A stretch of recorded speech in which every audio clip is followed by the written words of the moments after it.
What particularly the second of the Albion films does, part of it looks at how we as human beings, energetic fields, can reactivate this network, this plexus of lines at the heart center of the global grid.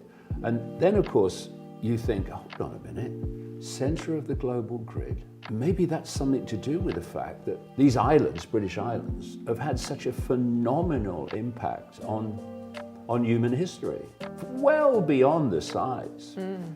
We were shooting the film through that record-breaking heat. Well, they told you it was record-breaking heat. It was hot, but I'm in my 71st year, and I remember lots of hot summers. And you'll see in the films, I'm wearing a jacket right at the peak of this. Oh my God, don't go out.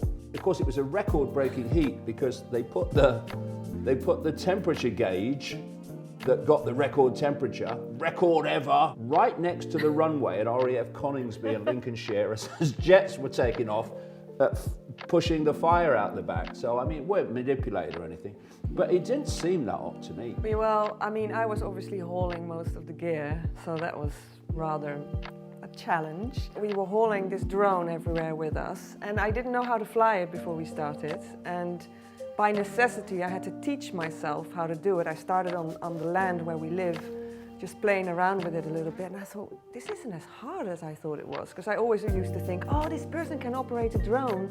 This is amazing, they're like a pilot, and I was always really in awe, and then I found out it's actually quite easy. There's just a few levers and buttons, and I got kind of hooked on it. Oh yes, obsessed is the word, but it was kind of essential, wasn't it, to the film, because there's so many beautiful shots from the air of Albion, the British Isles. We had the main reason for making the film, but a side reason was also for the people all over the world to just have a look at the kind of scenes that you imagine when you think of the United Kingdom. Yeah, and the thing that kind of struck me as we traveled around these different locations is, people say, oh, ley lines, load of rubbish. Well, hold on a minute. Just explain to me then why, as you go down these lines of force that people have dowsed, and we talk about all that in the films, you find this extraordinary common theme of ancient earthworks, ancient standing stone circles, churches, cathedrals, all put on these lines, and that's not an accident, it's by design.